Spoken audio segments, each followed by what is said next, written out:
Hello guys, welcome to एजुगिरी। I hope all of you are doing great, all of you are fine and safe. तो एजुगिरी पर हर रोज the Hindu का analysis होता है 6 PM पर।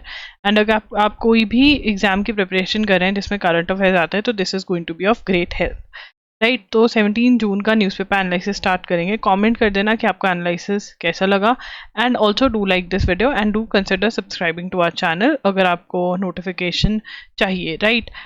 तो चलिए स्टार्ट करेंगे। सबसे पहले India refuses to endorse Ukraine meet statement. अब यहाँ पे यूक्रेन मीट स्टेटमेंट कौन सी हुई थी? पीस की, जो पीस समिट हुई थी स्विट्जरलैंड में, ठीक है ना। बर्जन स्टॉक में हुई है और बर्जन स्टॉक के अंदर जो प्रपोजल था, ठीक है ना, वो उसके सिग्नेचर्स की बात करें। Only proposals acceptable to both Russia and Ukraine can lead to peace, said India, as New Delhi decided to disassociate itself from the final document issued at the conclusion of peace summit in Switzerland on Sunday. तो यहाँ पर हमें सबसे पहले हमने पढ़ लिया था कि पीस समिट हुई है स्विट्जरलैंड के अंदर बर्जन स्टॉक में, ठीक है। ये एक इंपॉर्टेंट क्वेश्चन है। उसके बाद जॉइंट कम्युनिक आया है। जॉइंट कम्युनिक का मतलब क्या है? ऑफिशियल डॉक्यूमेंट, ठीक है।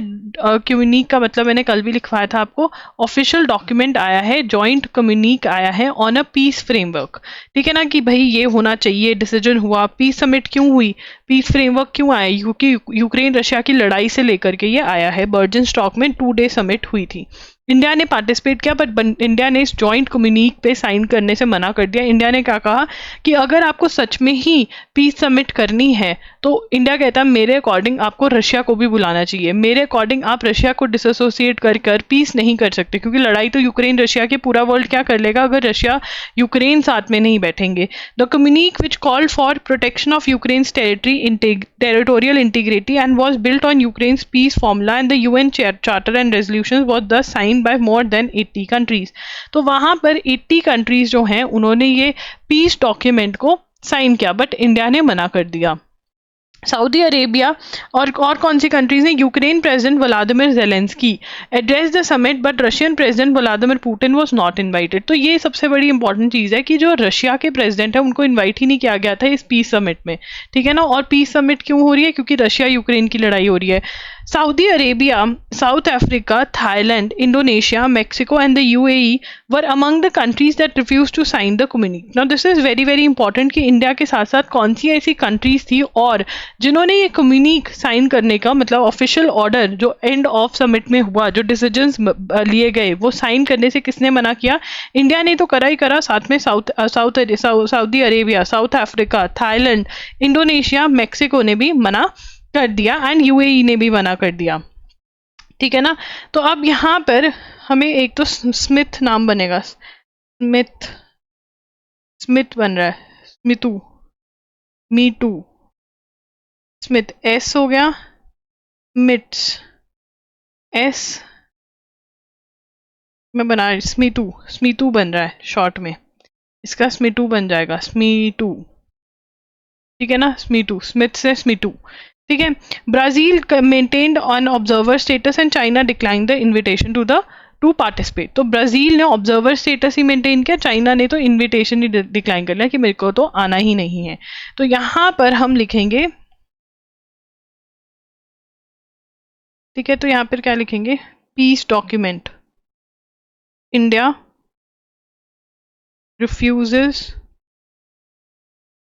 to endorse joint communique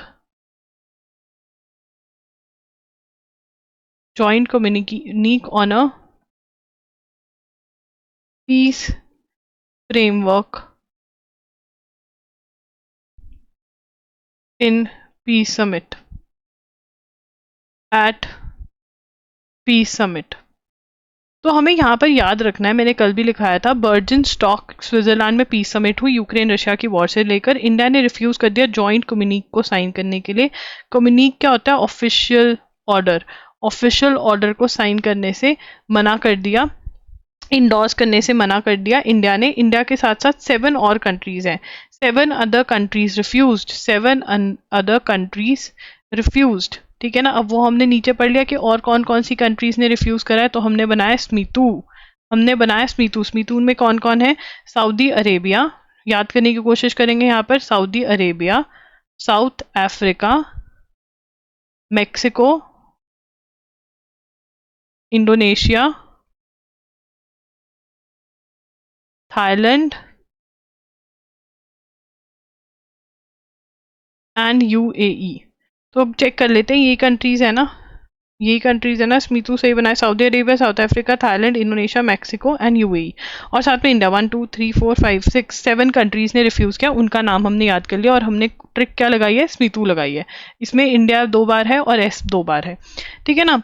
तो स्मितू, अब यहाँ पर 7 अदर कंट्रीज रिफ्यूज ये कह रहे हैं, और उसके बाद ये कह रहे हैं 2 चीजें हमें जो और नोट करनी है कि ब्राजील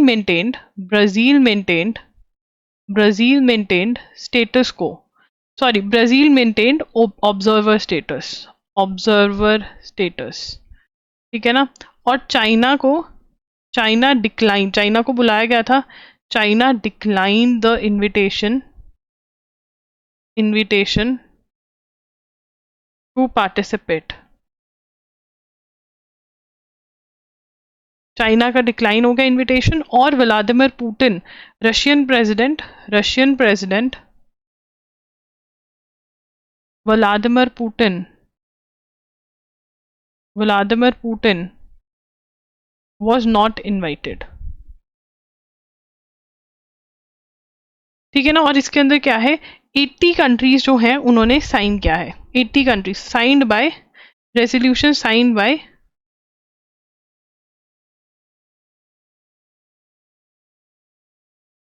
साइंड बाय 80 कंट्रीज।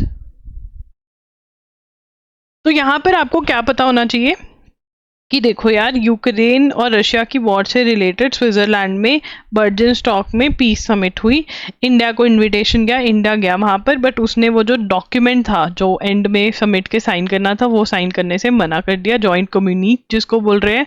स्मीटू में और भी कंट्रीज थी जिन्होंने मना करा, टोटल में 7 कंट्रीज थी, 80 कंट्रीज ने ये डॉक्यूमेंट साइन भी किया। चाइना को इन्विटेशन भेजा गया था, चाइना कहता मैं आऊँगा नहीं, रशिया को भेजा ही नहीं गया, ठीक है ना, और ब्राजील कहता मैं ऑब्जर्वर स्टेटस में रहूंगा, मतलब वोटिंग नहीं करूंगा, बस देखूंगा दूर से चल क्या रहा है, ठीक है। तो ये 3-4 पॉइंट आपको पता होने चाहिए। अब जो नीट का इशू है वो बहुत ज़्यादा बढ़ गया है, ठीक है ना, रीनीट हो रहा है कुछ स्टूडेंट्स का जिनको पहले ग्रेस मार्क्स दिए गए थे। वैसे ये इशू इतना ज़्यादा मतलब है तो बहुत इंपॉर्टेंट भाई, देखो एग्जाम है, बट आपको यहाँ पे नीट की फुल फॉर्म पता होनी चाहिए, एनटीए की फुल फॉर्म पता होनी चाहिए, और ये पता होना चाहिए कि ये इशू हुआ था, दैट्स इट। उससे ज़्यादा हमें कुछ नहीं पता होना चाहिए, जो मैंने आपको पहले भी लिखवा दिया है। 3 BJP leaders arrested after communal tensions. Communal मतलब 2 कम्युनिटीज़ के लोगों के बीच में कुछ लड़ाई वगैरह हो गई। रॉयल्स तेलंगाना मेडक टाउन, मेंढक से मेढक याद कर लेंगे, मी डक कि मैं तो डक हूँ, क्वैक क्वैक, ठीक है ना।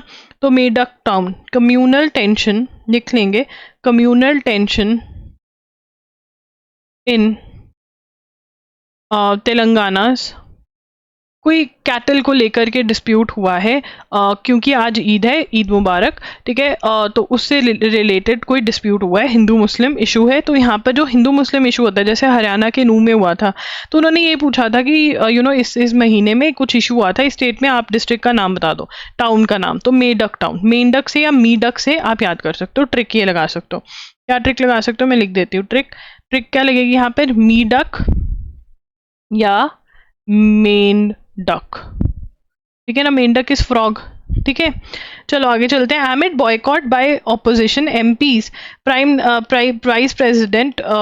Vice president inaugurates Prerna Sthal on parliament premises. तो ये हमने पहले भी पढ़ा था कि प्रेरणा स्थल का बहुत इशू हो रखा है। क्यों हो रखा है प्रेरणा स्थल का इशू, क्योंकि पहले जहाँ पर महात्मा गांधी की फोटो, तो यहाँ पर प्रेरणा स्थल पे ये क्या कर रहे हैं, जितने भी स्टैचूज हैं कुछ ठीक है, ये उठा करके इन्होंने प्रेरणा स्थल पे रख दिए हैं। अब प्रेरणा स्थल बना दिया, उसका इनॉग्रेशन कर दिया। अब जो ऑपोजिशन है वो कह रही है कि ये बिल्कुल ही गलत किया है। क्या ऑपोजिशन कह रही है कि this is wrong, why it is wrong.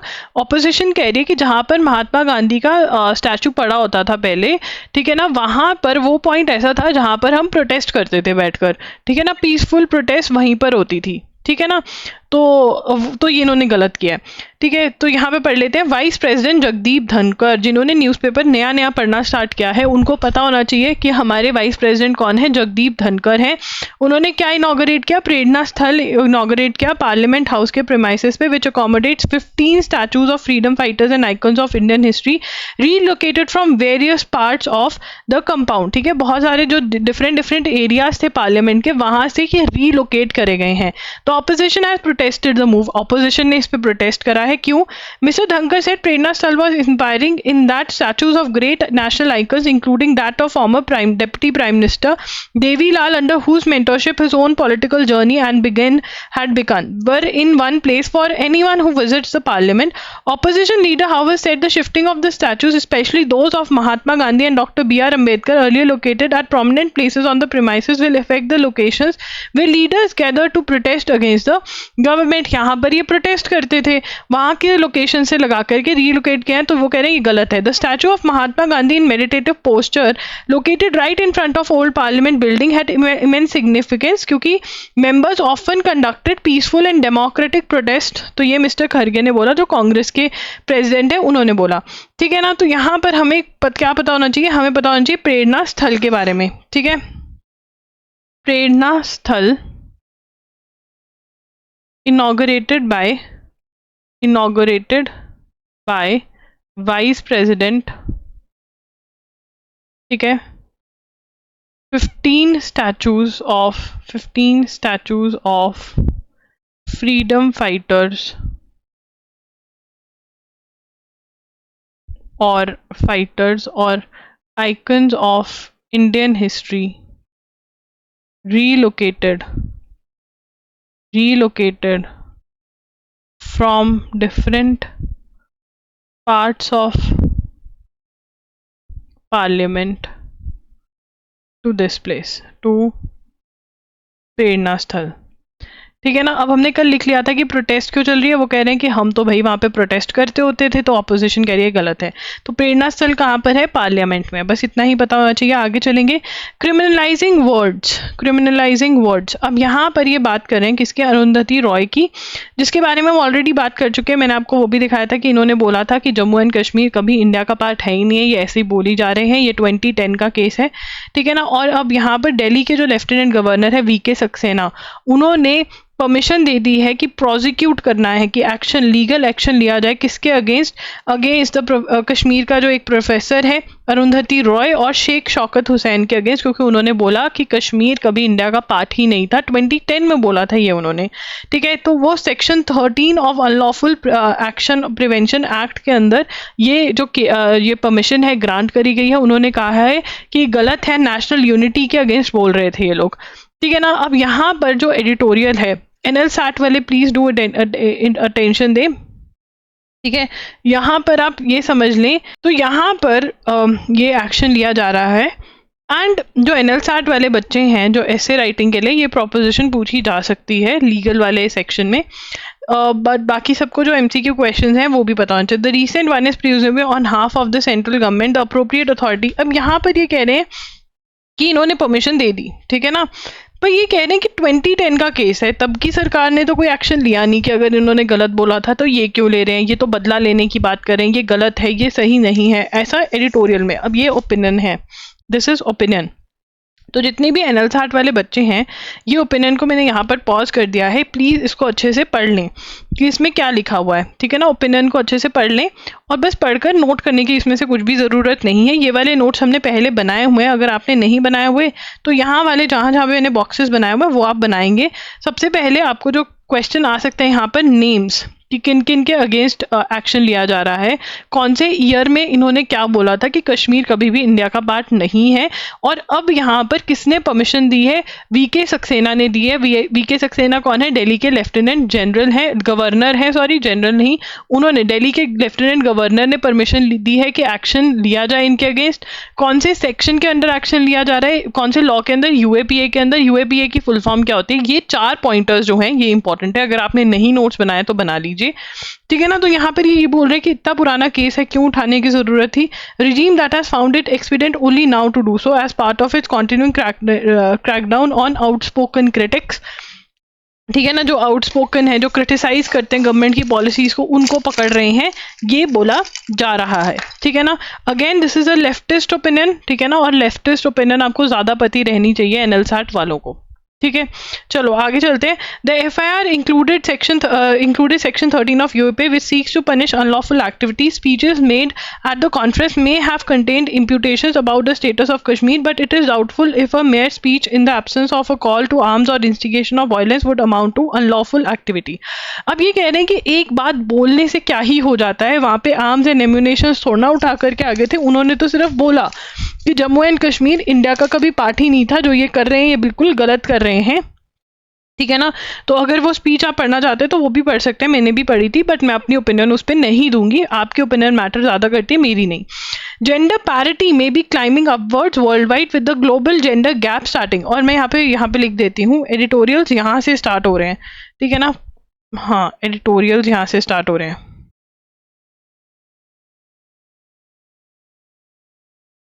चलिए अब यहाँ पे चलेंगे, जेंडर पैरिटी के बारे में बात हो रही है। ग्रीन पेन उठा करके इंपॉर्टेंट पहले ही लिख देंगे, क्योंकि ये सच में बहुत इंपॉर्टेंट है, हर एग्जाम में पूछे जाने वाला क्वेश्चन है ऑलमोस्ट।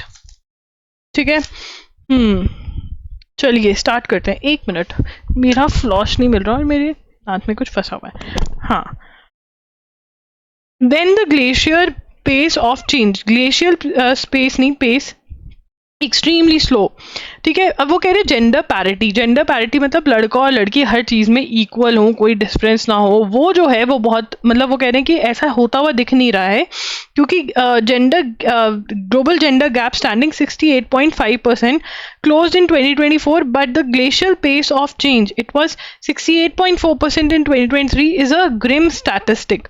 अब वो कह रहे हैं कि ग्लेशियल पेस मतलब इतनी स्लो स्पीड पे जो हम धीरे धीरे बढ़ रहे हैं कि जेंडर पैरिटी, इक्वालिटी होगी जेंडर्स के बीच में, सेम ट्रीटमेंट होगा, सेम सब कुछ होगा, ये तो बहुत ही स्लो है। वो कह रहे हैं ऐसे तो 134 ईयर्स लग जाएंगे at this rate to reach full parity, same genders में कोई डिफरेंस नहीं हो। Global gender gap report released by World Economic Forum last week pointed out roughly 5 generations beyond 2030 Sustainable Development Goal target, Iceland maintains its number 1 rank. अब यहाँ पे ये बहुत सारी चीजें एक साथ बता गए।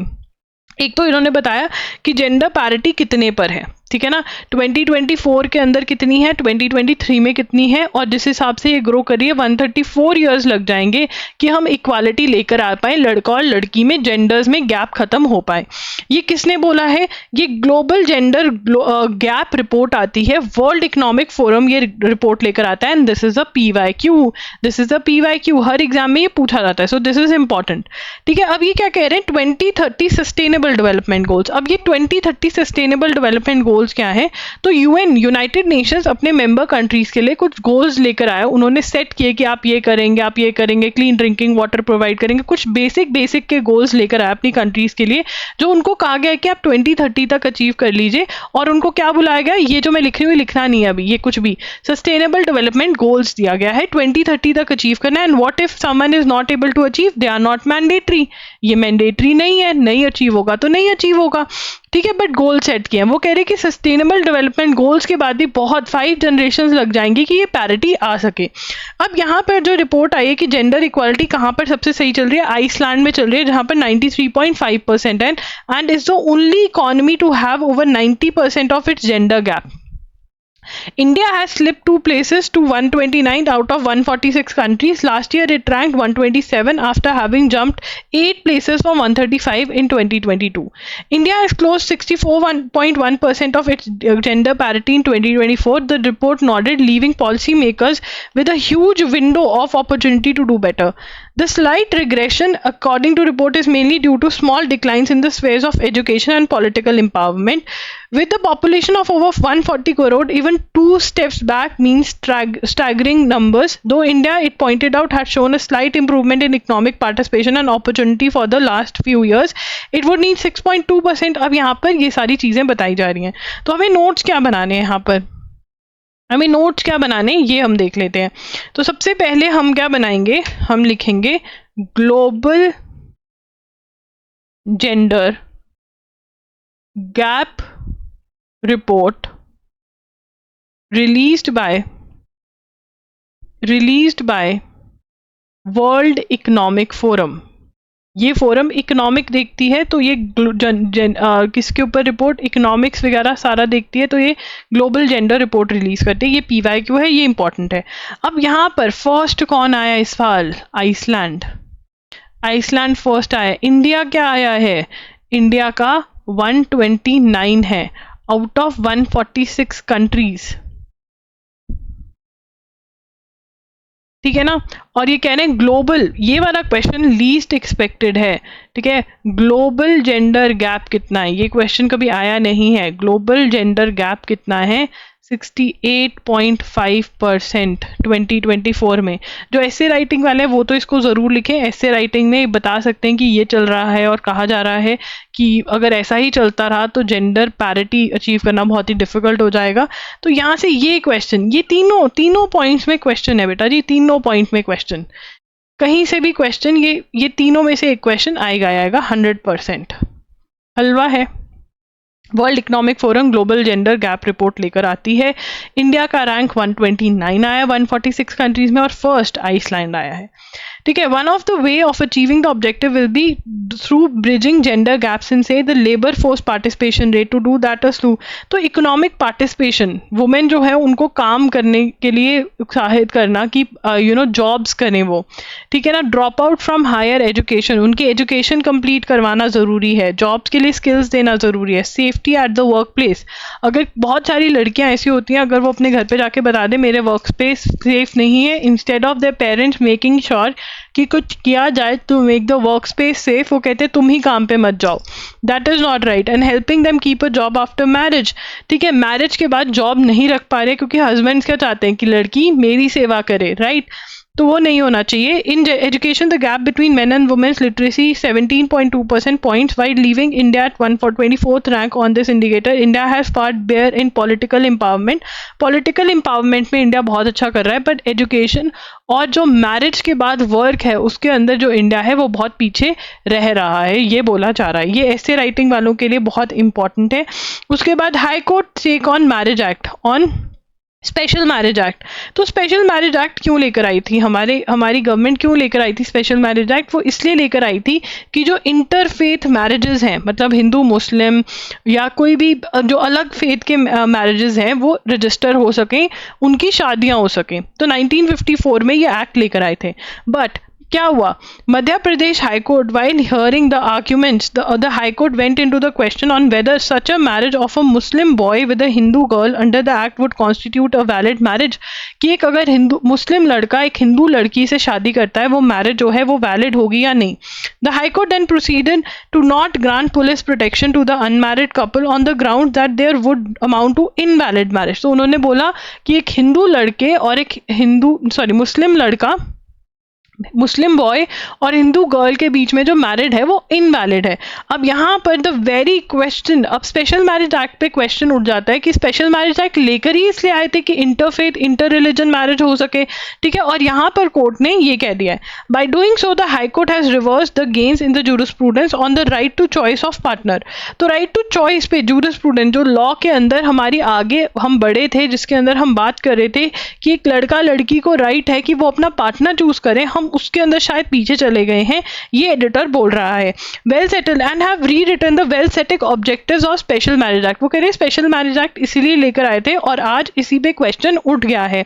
Article 226 of the Indian constitution, जिसके अंदर रिट जुरिस्डिक्शन बनती है, ठीक है ना, आपकी अगर राइट वायलेट हो रही है, इसके अंदर ही रिट जुरिस्डिक्शन के अंदर ही आप हाई कोर्ट के अंदर जा सकते हो, जिसके अंदर आप प्रोटेक्शन मांग सकते हो कि मुझे खतरा है क्योंकि हम एक इंटरफेथ कपल हैं, तो हमें खतरा है, तो हमें बचाइए, हमें प्रोटेक्शन दी जाए, ठीक है ना। High courts have extended them protection after considering various emanating from the threat from the society, ठीक है, मार दिए जाते हैं, ये सब होता है, तो हाई कोर्ट प्रोटेक्शन देता है। बट इसके बाद एक बहुत बड़ा क्वेश्चन हो गया है, अब इसमें यह भी बोला जा रहा है कि Punjab and Haryana high court ने तो लिव इन रिलेशनशिप वालों को भी जो है प्रोटेक्शन प्रोवाइड कर दी थी, और यहाँ पर जो है मध्य प्रदेश हाईकोर्ट ने ये क्वेश्चन उठाकर रख दिया है। तो अब इसमें ये क्या इंपॉर्टेंट है, कौन से हाईकोर्ट ने ये किया है, ठीक है ना। मध्य प्रदेश हाईकोर्ट, हमें याद रखना है, Madhya Pradesh high court refused to grant protection.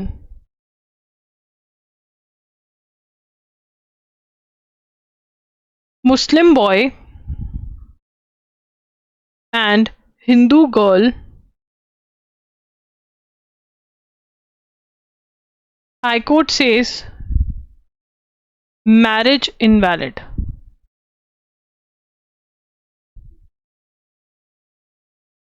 कि मैरिज इनवैलिड है, ठीक है। Problem is special marriage act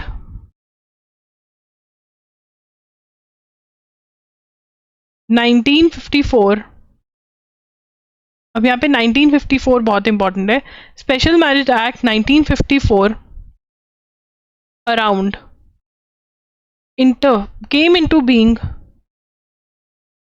came into being for registration और फॉर इंटरफेथ मैरिजेस। तो इंटरफेथ मैरिजेस के लिए तो ये लेकर आए थे कि इंटरफेथ मैरिजेस हो सके, इंटर रिलीजन मैरिजेस हो सके, स्पेशल मैरिज एक्ट, और ये कह रहे हैं कि हिंदू और मुस्लिम के बीच में जो शादी है वो ही इनवैलिड है, ठीक है, मध्य प्रदेश हाई कोर्ट में। तो ये अब एक बहुत बड़ा क्वेश्चन है, ये सुप्रीम कोर्ट में चैलेंज होगा, फिर सुप्रीम कोर्ट बोलेगा कि नहीं नहीं नहीं नहीं ये गलत है या कुछ भी है, ठीक है ना। अब जो ऐसे डेट कर रहे होंगे लोग, उनको टेंशन पड़ गई होगी, हाँ सच में कि भाई ये क्या होगा।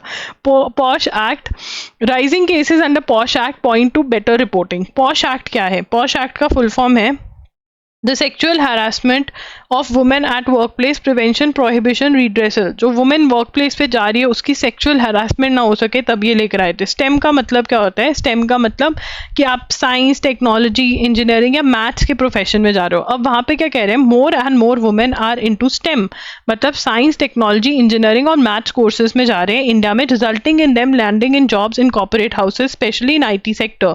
Hence, the proportion of women in leading corporate firms has increased considerably over time. Yet, attrition, the percentage of employees who leave an organization is also in general higher among women than men. तो ज़्यादा attrition मतलब कि जो attrition rate मतलब जो company छोड़ रहे हैं वो कौन ज़्यादा छोड़ रही है? वुमेन छोड़ रही है rather than men. Women leave organization for many reasons, including societal pressures, after marriage, pregnancy, post-pregnancy work-life balance, reasons that rarely apply to men. अब यहाँ पर दोबारा से शादी और बच्चा आ रहा है कि जो वुमेन है वो क्यों काम छोड़ती हैं। वुमेन को काम ये लिखना नहीं है अभी, वुमेन इसलिए काम छोड़ना पड़ता है प्रेगनेंसी की वजह से, ठीक है ना, पोस्ट प्रेगनेंसी जब वो वर्क लाइफ बैलेंस में नहीं रख पाती हैं, ठीक है, ये एक मेजर रीजन है। सोसाइटल प्रेशर आफ्टर मैरिज कि भैया तू क्यों कमा रही है, तू घर संभाल, तू कपड़े धो, ठीक है ना। Yes, adding to the list workplace harassment, verbal, sexual और otherwise may also play a role in exits. अब यहाँ पे sexual harassment या कुछ और भी होता है तो उसकी वजह से भी छोड़ते हैं। With the number of cases reported under POSH Act is anything to go by, a look at just the figures from the top 4 IT firms show that instances are rising. अब यहाँ पे क्या कह रहे हैं कि POSH के अंदर जो number of cases फाइल हो रहे हैं इंडिया में वो राइज हो रहे हैं। POSH की फुल फॉर्म क्या है? Sexual Harassment of Women at Workplace Prevention, Prohibition and Redressal Act 2013, उसको POSH Act बोलते हैं। तो यहाँ पे हम लिखेंगे number of cases under POSH Act have risen, which is a good thing. I just want to pray to God कि please ये सच्चे वाले केसेस हो, प्लीज कोई इसका मिसयूज ना कर रहा हो। This is very very important because women laws के मिसयूज ज़्यादा होते हैं एंड लॉयर्स को भी ब्लेम करना पड़ेगा इस चीज़ में, बिकॉज वो केस बनाने के चक्कर में कहते हैं हाँ हाँ हम स्टोरी बुन देंगे, बट वो स्टोरी बुनने से जो असली स्टोरी बुनने की ज़रूरत नहीं पड़ी थी उसको सफ़र करना पड़ता है, ठीक है। तो यहाँ पे number of cases in the posh क्या है? Sexual harassment of women at workplace, prevention, prohibition,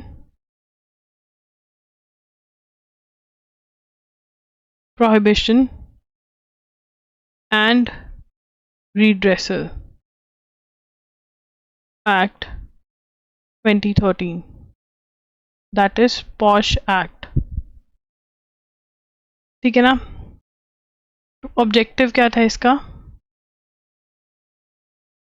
to protect women against workplace sexual harassment की स्पेलिंग गलत लिखा है मैंने, आर सिंगल आएगा, ठीक है ना। तो हरासमेंट, तो यहाँ पर क्या है कि वर्क प्लेस पे सेक्सुअल हरासमेंट ना हो वुमेन के अगेंस्ट। ये कब आया था? 2013 में। ये बहुत इंपॉर्टेंट है, कौन से ईयर में आया था ये बहुत इंपॉर्टेंट है। एंड नंबर ऑफ केसेस जो रजिस्टर हो रहे हैं इसके अंदर वो बढ़ गए हैं, ठीक है। On the size of council of ministers, council of ministers कौन है, कितने होते हैं, ये बात कर रहे हैं इसके अंदर। चलिए करते हैं। Union council of ministers that is COM headed by prime minister Narendra Modi was sworn in on 9 June 2024। तो काउंसिल ऑफ मिनिस्टर्स को कौन हेड करता है? प्राइम मिनिस्टर हेड करता है। ये एक बहुत इंपॉर्टेंट क्वेश्चन है। The present COM cabinet council of ministers, council of ministers of prime minister consist of, council of ministers में कौन कौन होता है? एक तो प्राइम मिनिस्टर होते हैं, कैबिनेट मिनिस्टर्स होते हैं, मिनिस्टर्स ऑफ स्टेट होते हैं जिनको MOS बोलते हैं, और ministers of state with independent charge and 36 MOS, ठीक है।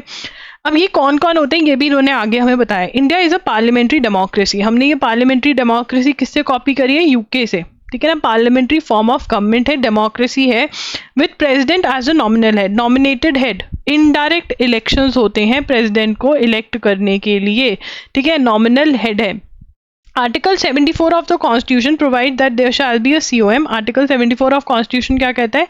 क्या होंगे? काउंसिल ऑफ मिनिस्टर्स होंगी, जो हेड कौन करेगा? प्राइम मिनिस्टर करेगा।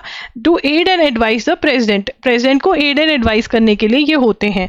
The real executive power lie with the COM, ठीक है ना। नो डाउट ये एड एंड एडवाइस किसको करते हैं? ये एड एंड एडवाइस करते हैं प्रेसिडेंट को, but real executive power, real decision making power किसके पास लाई करती है? Real decision making power COM के पास, मतलब काउंसिल ऑफ मिनिस्टर्स के पास लाई करती है। A minister should be a member of either Lok Sabha. जो मिनिस्टर कौन बन सकता है? या तो वो लोकसभा का मेंबर हो या फिर राज्यसभा का मेंबर हो, और अगर वो लोकसभा या राज्यसभा का मेंबर नहीं है, if not should become one within 6 months of his office. With in 6 months उनको मेंबर बनना पड़ेगा अगर वो मेंबर नहीं है।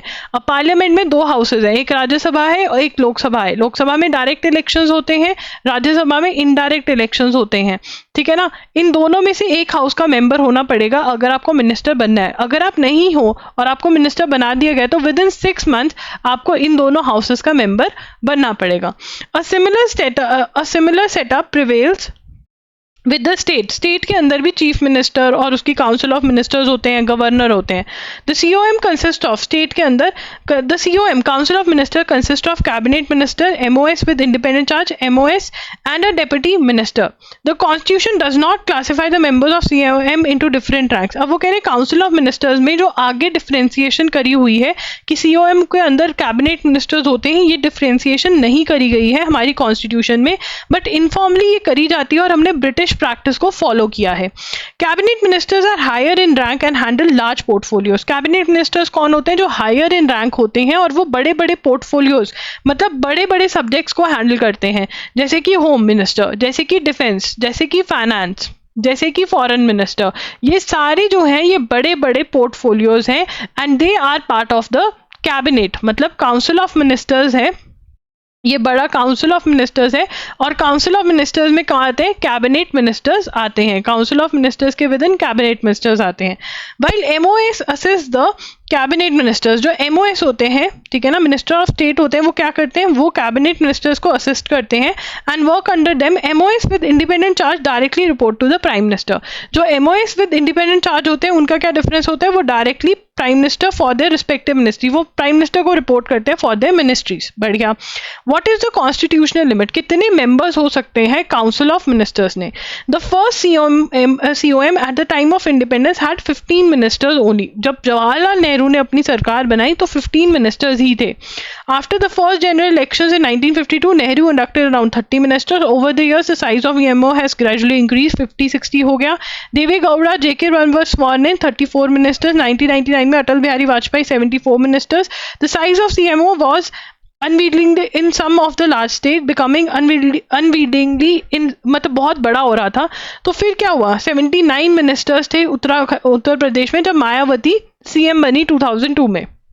The National Commission to review the working of Constitution under chairmanship of Justice Venkatachaliya, set up in 2000, had suggested a ceiling of 10% of total strength of Lok Sabha or state legislative for the number of ministers at the center or state level.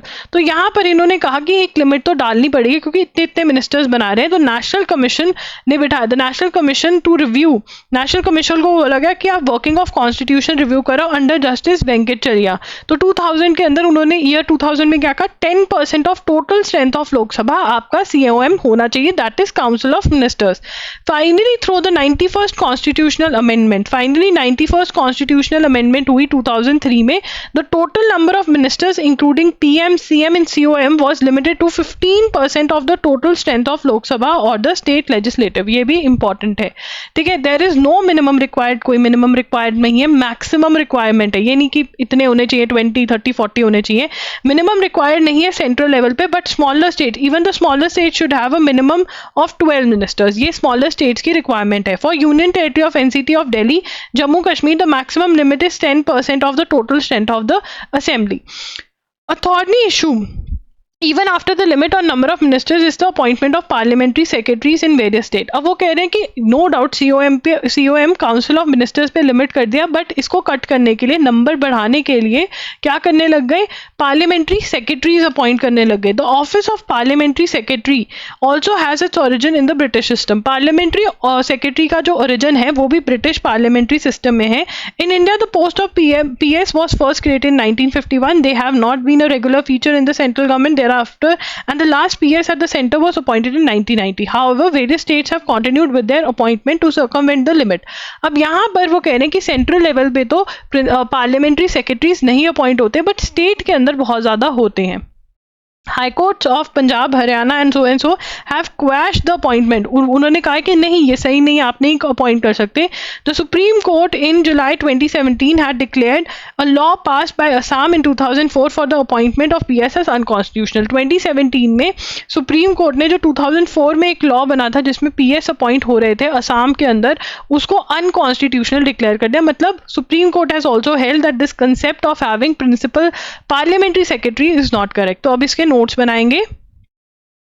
चलिए अब यहां पर क्या क्या चीजें note करनी है, फटाफट से नोट कर लेंगे अब, ठीक है. तो यहां पे हम हेडिंग करेंगे council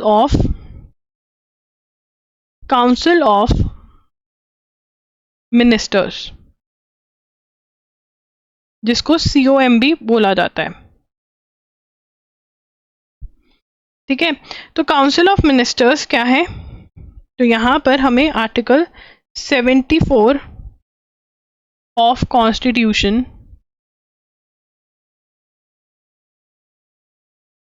provides that there shall be, shall का मतलब कॉन्स्टिट्यूशन में मैंडेटरी होना चाहिए, shall be a COM headed by Prime Minister to aid and advise the president. अब यहाँ पे क्या बोला जा रहा है कि ये किसके लिए है, aid and advice the president, but इनके पास nominal power, real executive power किसके पास है, real executive power lies with COM. मतलब एक्चुअल डिसीजन मेकिंग कौन कर रहा है, काउंसिल ऑफ मिनिस्टर कर रहा है, प्रेसिडेंट तो सिर्फ साइन मार रहे हैं, ठीक है ना. अब यहाँ पे मिनिस्टर कौन बन सकता है, minister should be, this is very very important क्योंकि इस साल ये मिनिस्टर्स बने हैं, should be a member of either Lok Sabha और Rajya Sabha, and if not should become one within 6 months. 6 months के अंदर बनना पड़ेगा अगर वो किसी भी हाउस के मेंबर नहीं है, ठीक है ना. अब वो कह रहे हैं सेम सेटअप जो होता है वो चीफ मिनिस्टर के उसमें भी होता है, ठीक है ना. अगर हम करंट के बारे में बात करें, करंट सिनेरियो के बारे में बात करें, तो कितने लोग अपॉइंट हुए हैं, ठीक है ना. प्रेजेंट COM जो है consist of PM plus 30 cabinet ministers 30 cabinet ministers plus 5 ministers, MOS, ministers of state,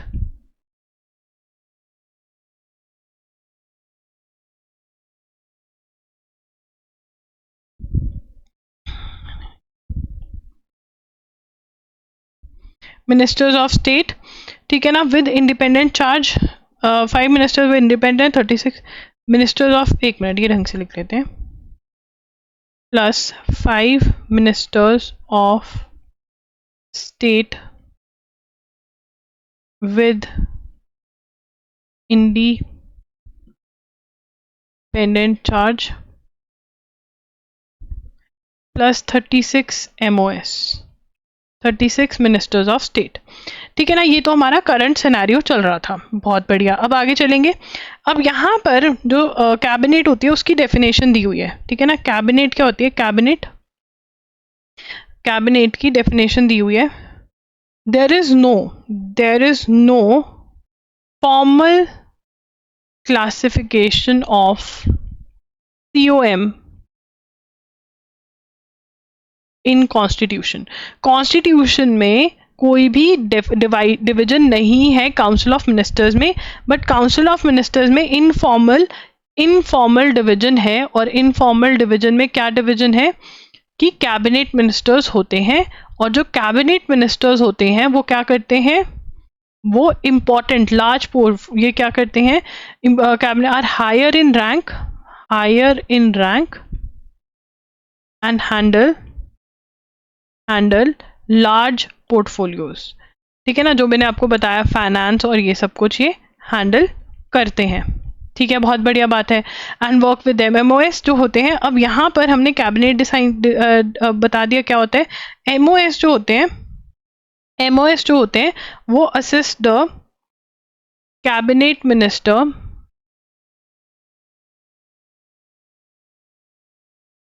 and work under them, ठीक है ना। MOS with independent charge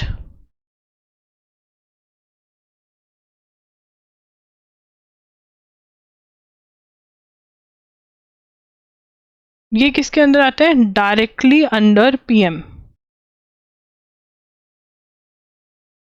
for their, directly under PM, बस इतना लिख लो, ठीक है ना। तो हमें पता चल गया minister of state independent charge directly PM के अंदर आता है। MOS जो होता है वो कैबिनेट मिनिस्टर के नीचे काम करता है, कैबिनेट मिनिस्टर के पास वो हायर इन रैंक होता है, और उसके पास जो होते हैं लार्ज पोर्टफोलियोज होते हैं। कॉन्स्टिट्यूशनल लिमिट, अब यहाँ पर हमारा नेक्स्ट पॉइंट क्या है, constitutional limit on council of ministers कि कितने हो सकते हैं। तो जो पहली काउंसिल ऑफ मिनिस्टर्स बनी उसमें कितने थे, पहली council of minister first COM कितने थे, 15 मिनिस्टर्स थे, ठीक है ना। फर्स्ट COM में 15 मिनिस्टर्स थे, ठीक है जी। उसके बाद सेकेंड में फिर क्या हुआ, उसके अंदर national commission reviewed in 2000 working of constitution,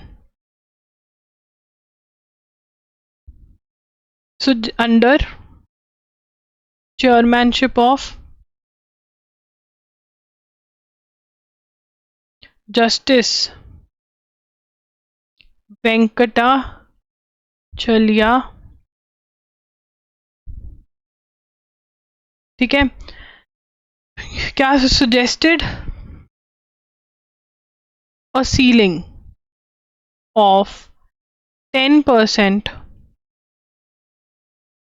on total strength of Lok Sabha and state legislature for number of ministers at center and state level, ठीक है ना। मतलब 10% ऑफ टोटल स्ट्रेंथ ही आप मिनिस्टर्स रखो, ये सुजेस्ट किया गया। किसने किया? ये वर्किंग ऑफ कॉन्स्टिट्यूशन पे नेशनल कमीशन बिठाया गया जस्टिस वेंकैया के अंडर 2000 के अंदर, उन्होंने ये बोला। और फिर इसी चीज को अमेंडमेंट की फॉर्म में पक्का कर दिया गया, इसी चीज को अमेंडमेंट की फॉर्म में पक्का कर दिया गया, ठीक है ना। और फिर हुई 91st कॉन्स्टिट्यूशनल, फिर हुई 91st कॉन्स्टिट्यूशनल अमेंडमेंट 2003 में, जिसके अंदर क्या कहा गया? Total number of ministers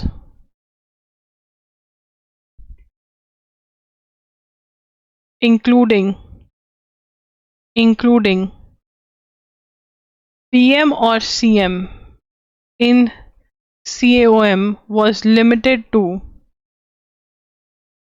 15% of total strength of Lok Sabha and State Legislative Assembly। कि उन्होंने कितना सजेस्ट किया था? 10%। 91st अमेंडमेंट में कितना कर दिया? 15%। 2003 में ये 91st कॉन्स्टिट्यूशनल अमेंडमेंट हुई, ठीक है ना। अब यहाँ पर एक बहुत ही डाइसी क्वेश्चन है जो क्लैट वालों के लिए और जो अदर एग्जाम्स हैं, अदर एग्जाम्स अब से कौन से मानूंगी मैं? जो स्टेट सिविल सर्विसेज के एग्जाम्स हैं, जैसे पंजाब, यूपी, बिहार, वहाँ पर ये क्वेश्चन आ जाता है कि कोई भी no minimum requirement at central level, कि कितने काउंसिल ऑफ मिनिस्टर्स होने चाहिए, मिनिमम कोई रिक्वायरमेंट नहीं है सेंट्रल लेवल पे। Whereas even in smaller state, whereas even the smaller state should have a smaller states should have a minimum 12 ministers, minimum of 12। जो छोटी स्टेट्स हैं उनमें मिनिमम कितने मिनिस्टर्स होने चाहिए? 12। बट सेंटर लेवल पर कोई भी मिनिमम रिक्वायरमेंट नहीं है कि इतने मिनिस्टर्स होने चाहिए, but maximum requirement 91st constitutional amendment ने सेट कर दी थी, ठीक है ना। उसके बाद प्रिंसिपल पार्लियामेंट्री सेक्रेटरीज का जो है वो कॉन्सेप्ट है, ठीक है ना। तो हम यहाँ पे लिख लेंगे no post of parliamentary secretary, और ये भी लिख लेंगे कि सुप्रीम कोर्ट ने, और ये भी लिख लेंगे, ये सिर्फ क्लैट वाले लिखेंगे, supreme court in 2017 declared 2004 Assam law on appointment of PS unconstitutional. मतलब सुप्रीम कोर्ट ने कह दिया कि भैया नहीं, हम ये नहीं अलाउ करेंगे। बहुत बढ़िया। What is SWM cess? मतलब टैक्स होता है solid waste management cess. Solid waste management क्या है? जो तुम्हारा ये मिंत्रा, अमेजोन से ऑर्डर आता है ना, इसके ऊपर कितने पैकेट होते हैं और कितना गंद। हम, मेरी मम्मा बोलते हैं, हम उनके टाइम पर इतना कूड़ा नहीं होता था, पैकेट्स नहीं होते थे। 1 मिनट में पानी पी लूं।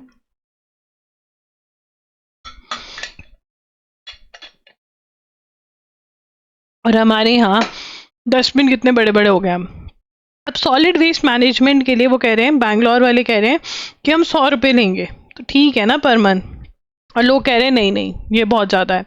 अब क्या है, अर्बन लोकल बॉडीज़ को ये सेस इकट्ठा करने का provision solid waste management rules 2016 में दिया हुआ है। According to these guidelines, urban local bodies, जिनको इन्होंने ULBs बोला है शॉर्ट में, must collect user fee cess from for SWM services provisions provided. ULBs typically charge 30-50 rupees. Bangalore वाले कहते हैं हमको ज़्यादा पैसा चाहिए, क्योंकि बैंगलोर के अंदर एक जो एवरेज अर्बन रेजिडेंट बैंगलोर के, वो कितना कूड़ा जनरेट कर रहे हैं? 0.6 kg of waste per day, totaling to 0.2 tons per person per year. Overall, Bangalore generates 5,000 tons of solid waste. Managing this volume will require 5,000 door-to-door waste collection vehicles, 600 compactors, about 20,000 पोरा कर्मीज। तो मतलब बहुत ज़्यादा सामान लोग चाहिए इसको, वेस्ट को ठिकाने लगाने के लिए, ठीक है ना। तो यहाँ पर Bangalore urban body, Bengaluru urban local body has proposed solid waste management, that is solid waste management is SWM, cess of ₹100 per month। ठीक है ना। अब इसके ऊपर बहुत ज़्यादा डिस्कशन हो रही है, तो अब हमें पता होना चाहिए according to solid waste management rules 2016, urban local bodies must collect user fees or cess for SWM services provisions। ठीक है ना। तो इन्होंने कहा कि हाँ सॉलिड वेस्ट मैनेजमेंट के लिए तुमको सेस पैसे इकट्ठे करने चाहिए, तो ये कर रहे हैं। ठीक है ना। अब इसमें क्या वो करे, इतना तुम्हारा कूड़ा जनरेट हो रहा है, तुमको चाहिए ₹100 तो कुछ भी नहीं होता, दे दोगे तो क्या चला जाएगा भाई। हाँ वैसे बैंगलोर वाले तो अमीर होते हैं नहीं। चलो आगे चलते हैं। अब यहाँ पर what are the challenges? Solid waste generated in Indian cities consists of about 55 to 60% biodegradable। तो इसको तो मतलब कन्वर्ट कर सकते हैं, मतलब बायोगैस बन जाती है इसकी। बट जो बाकी सारा होता है उसको जो होता है ठिकाने लगाना थोड़ा डिफिकल्ट हो जाता है। एनएल सैट के लिए ये रीडिंग कर लीजिए, जो बच्चे एनएल सैट वाले ये देख रहे हैं। ठीक है। What is the solution? All the collection and transportation of waste, no revenue, several strategies can reduce overall expense। वो कह रहे हैं कि बहुत सारी चीज़ें हैं जिससे एक्सपेंसेस रिड्यूस हो सकते हैं, वो लगाना चाहिए जिससे कमाई हो सके वेस्ट से। इस Pakistan using a firewall to sensor social media platforms? जैसे चाइना के अंदर ये फेसबुक वगैरह नहीं चला सकते, क्या पाकिस्तान में उसी राह पे जा रहा है? Pakistani media outlets reported in the past week that the country plans to implement a Chinese-style firewall to block users from accessing social media platforms। ठीक है ना। Pakistani media says country plans to implement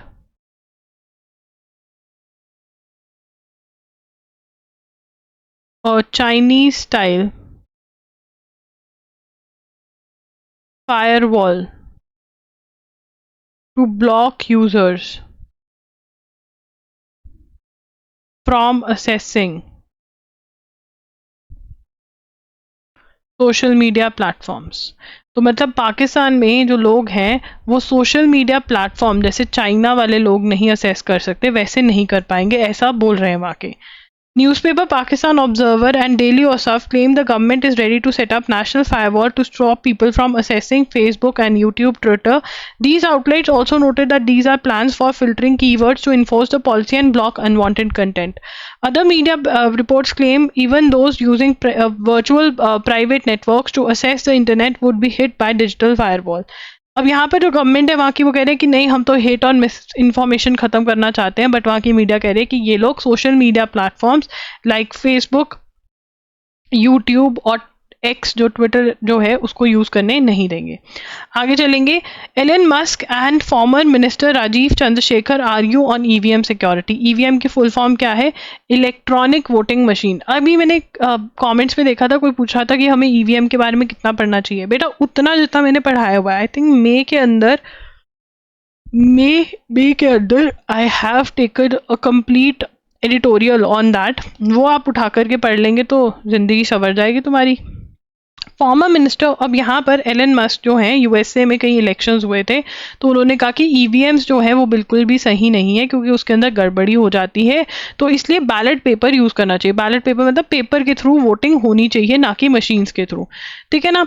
अब Elon Musk जो है वो India के ऊपर भी तीर मार गए ऐसे बोलते हुए। तो इंडिया के जो हमारे मिनिस्टर हैं इंफॉर्मेशन टेक्नोलॉजी, वो कहते हैं कि नहीं, इंडिया की टेक्नोलॉजी इज़ मच बेटर। ठीक है ना। अब एलन मस्क को लग रहा है हाँ इंडिया की टेक्नोलॉजी हमसे बेटर कैसे हो सकती है। अब ये एक बड़ा क्वेश्चन है जिसका तुम जवाब दोगे। तुम्हें क्या लगता है? Former minister of state for electronics and information technology Rajeev Chandrasekhar got into a brief dispute with Tesla founder and CEO Elon Musk over the security of electronic voting machines. In a post on X formerly Twitter, Mr.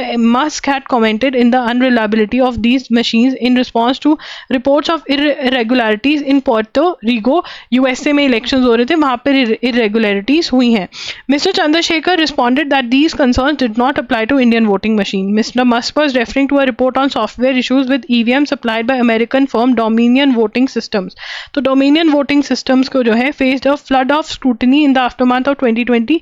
अब यहाँ पर dominion fox, ये एक और news है. देखो यहाँ पर दो किस्से बताए जा रहे हैं जो आपको समझने. एक तो हुआ जो इसमें एलन मस्क जो है वो बोल रहा है, ये लिखना नहीं अभी, कि ईवीएम्स जो हैं वो खराब हैं, ईवीएम्स की जगह हमें बैलेट पेपर यूज करने चाहिए, मतलब पेपर्स के थ्रू वोटिंग होनी चाहिए, ईवीएम के थ्रू नहीं होनी चाहिए, बिकॉज उसमें गड़बड़ी हुई क्योंकि पोर्टो रिको में यूएसए के अंदर उन ईवीएम्स में कुछ गड़बड़ी पाई गई. तो ये वो दिया.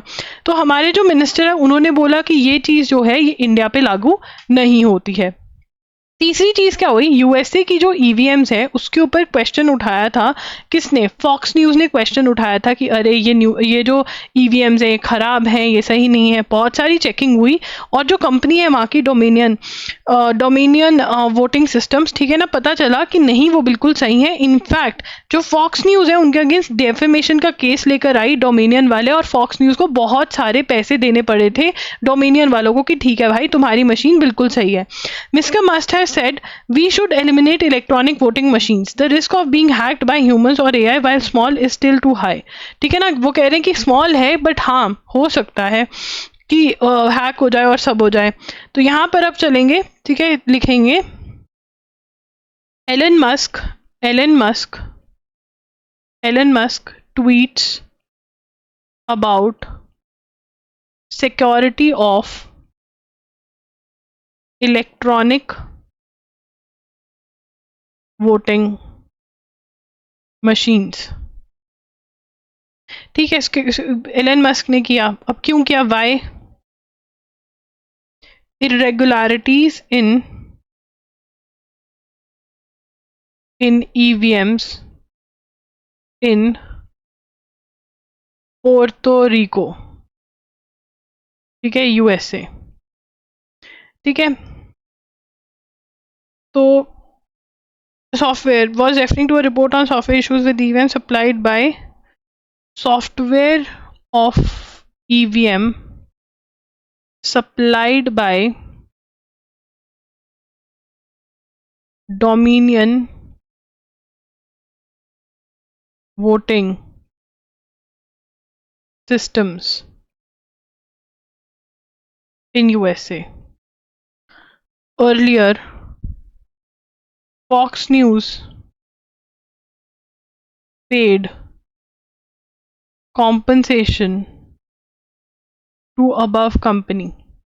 क्यों पे करी अबव कंपनी को कॉम्पनसेशन? बिकॉज इन्होंने बोला खराब है, निकला कुछ खराब नहीं. ठीक है ना. तो हमारे जो मिनिस्टर है वो कहते हैं इंडिया वालों को ये लागू नहीं है, बट हमारे जो पॉलिटिशियंस थे उन्होंने भी मिलकर रिपोर्ट किया कि हाँ एलन मस्क जी तुम बिल्कुल सही कह रहे हो. तो ऐसा कल का दिन चला, न्यूज़ वाले भी मस्त दिखा रहे थे. India ready to host its first multinational air exercise Tarang शक्ति.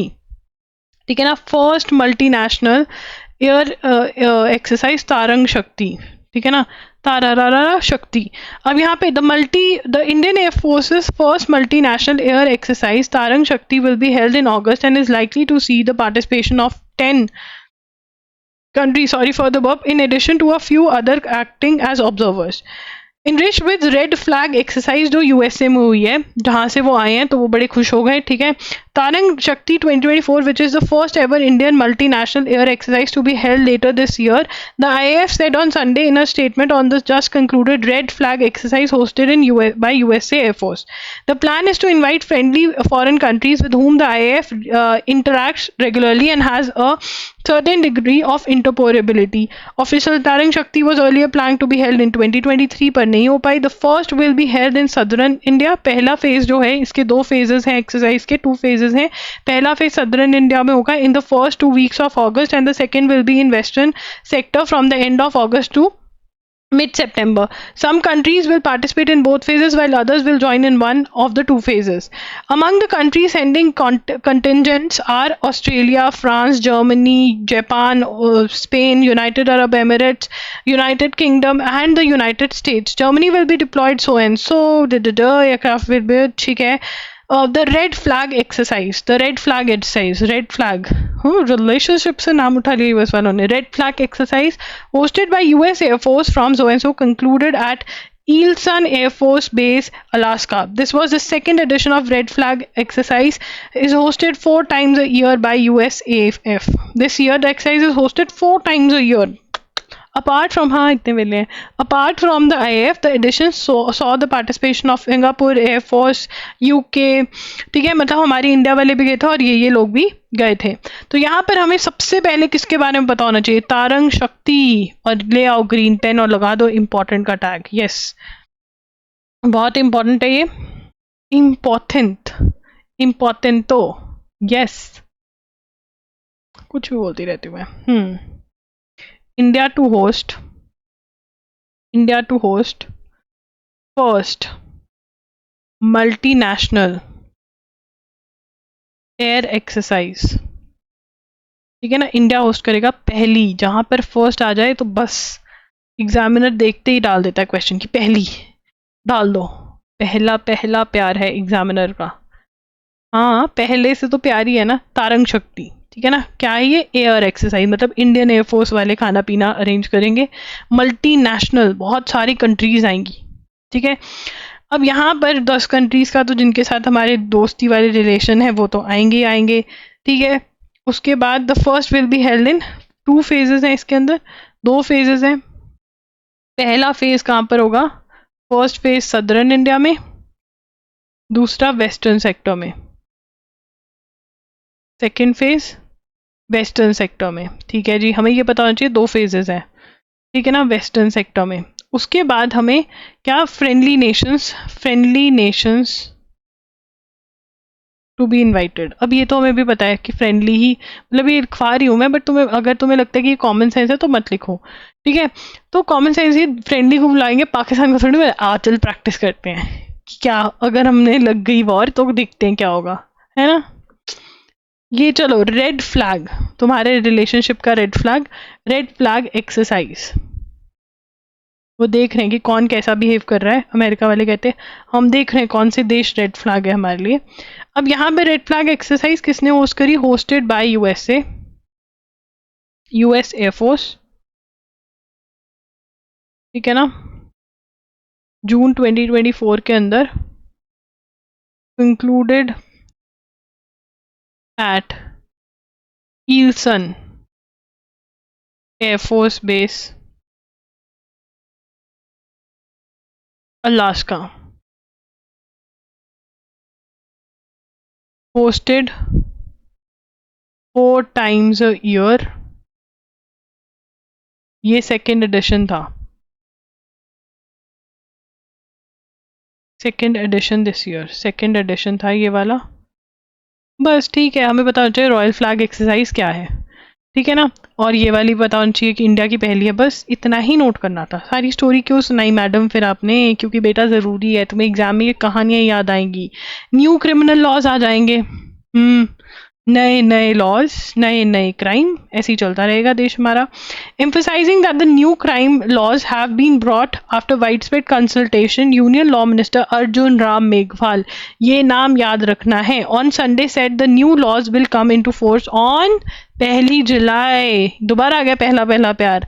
The minister made these remarks on side on. ठीक है, द 3 न्यू लॉज, भारतीय न्याय संहिता, भारतीय सुरक्षा संहिता, भारतीय साक्ष्य अधिनियम, will replace Indian Penal Code, Code of Criminal Procedure and Indian Evidence Act. Meghwal also expressed hope about the implementation of Uniform Civil Code. Uniform Civil Code की बात कहाँ पर करी हुई है? Article 44 of India. ये क्या है? Directive principle of state policy. किसको पता है directive principle of state policy क्या है? तो पहले यहाँ पे लिखेंगे कि नई नवेले laws, new criminal laws, new criminal laws to become effective on 1 July. 1 जुलाई से इफेक्टिव हो जाएंगे न्यू क्रिमिनल लॉज. बहुत बढ़िया. ठीक है, और ये किस किस कौन कौन किसको रिप्लेस करेगा? भारतीय न्याय संहिता, भारतीय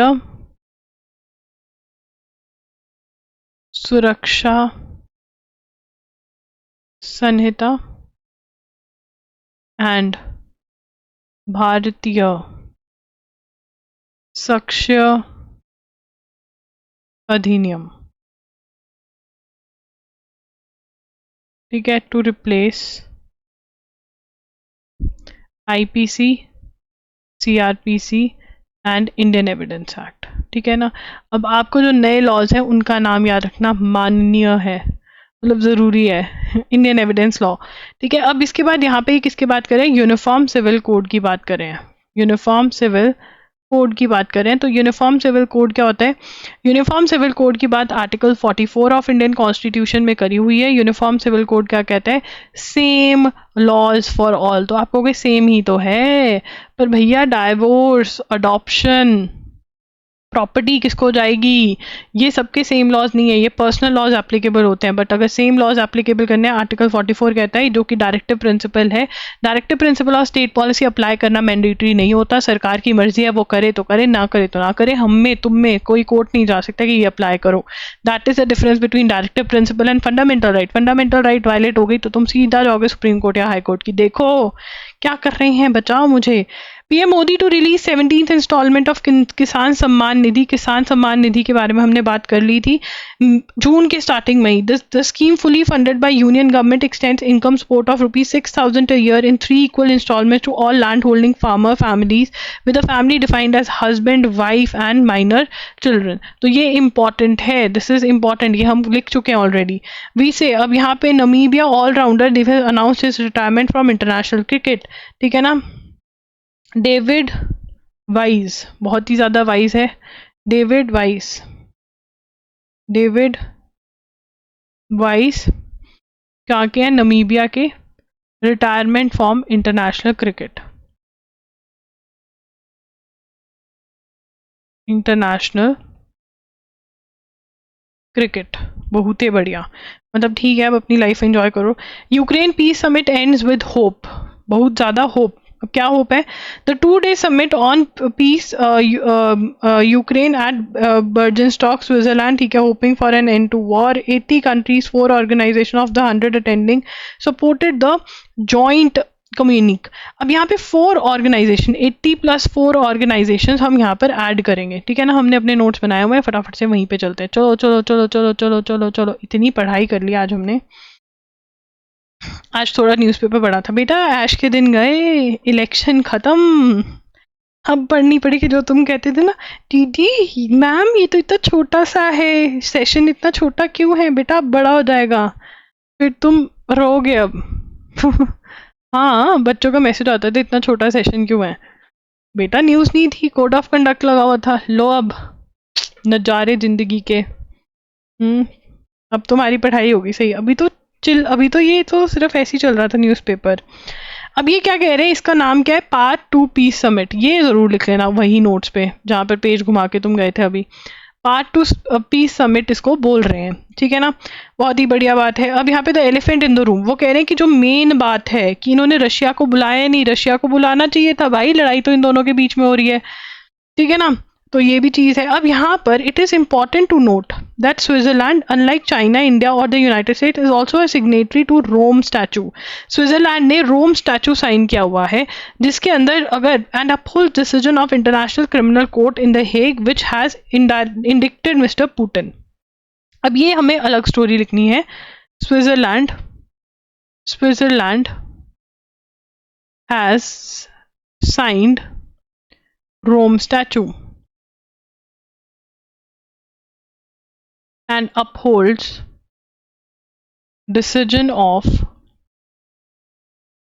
International Criminal Court in The Hague, ठीक है ना। अब यहाँ पर दिक्कत क्या है, इंटरनेशनल क्रिमिनल कोर्ट जो हेग में उन्होंने इंडिक्ट किया हुआ है, इंडिक्टेड, कि पुतिन ने, मिस्टर पुतिन, पुतिन कौन है, president of Russia, war crimes के लिए, कि भैया जो ये लोग मार रहे हैं, तो अगर पुतिन स्विट्जरलैंड आ जाते हैं तो स्विट्जरलैंड को अरेस्ट करना पड़ेगा। अनलाइक किसने नहीं साइन किया, चाइना, इंडिया और यूएसए ने, and USA have not signed, इनके यहाँ नहीं कोई दिक्कत, ये कहते हैं हम चले, हम नहीं मानेंगे, कर लो जो करना है। तो ये पॉइंट्स हमें ऐड करने थे। उसके बाद लैक्सिटी मतलब आराम, taking a serious note of the laxity implementing Aadhaar enabled biometric attendance system। अब यहाँ पे AEBAS क्या है? आधार enabled biometric attendance system। ये कह रहे हैं कि जो सरकारी मतलब जो एम्प्लॉयज़ हैं वो अगर टाइम पे दफ्तर नहीं पहुंचते हैं, ऑफिस नहीं पहुंचते हैं, तो डिसिप्लिनरी एक्शन लेना चाहिए। अब देखना जिसके पापा जाते हैं ना, वो सुबह कैसे जाएंगे पापा मम्मी, फटाफट से कि बेटा बाय बाय टाटा, ठीक है। वो कह रहे हैं कि एक्शन लेंगे, डिसिप्लिनरी एक्शन, अगर टाइम पे नहीं आओगे। बहुत बुरी बात है। 3 months, हाँ उनके लिए, मेरे लिए तो क्या, 3 months after National Council of Education Research and Training dropped references to Babri Masjid demolition and gave added emphasis to Ram Janambhoomi Temple movement। अब यहाँ पर क्या था कि इन्होंने लिखा हुआ था पूरा जो बाबरी मस्जिद का इंसिडेंट हुआ कि कैसे उसको, मतलब जो भी चीज़ें हुई वो मूवमेंट मेंशन करी हुई थी, बट अब इन्होंने राम जन्मभूमि movement, Ayodhya demolition for the nature of, मतलब जो अयोध्या डिमोलिशन हुई थी वो लिख दिया है। ये सब चेंजेस करे हैं। बाबरी मस्जिद वाला इंसिडेंट कब हुआ था? 1992 के अंदर हुआ था, तो ये आपको पता होना चाहिए। लिख लेते हैं NCERT dropped references to Babri Masjid demolition and gave added emphasis to Ram Janambhoomi temple. ठीक है, तो ये हुआ है। अगर आपको कुछ भी बाय करना है, आप loggery.in पर जा सकते हो, वहाँ पर आपको 1 shots मिल जाएंगे, MCQs मिल जाएंगे और मॉक टेस्ट मिल जाएंगे। Do comment, do like this video and do subscribe to our channel. Thanks for joining in, bye bye, take care. कल मिलेंगे 6 बजे, बाय।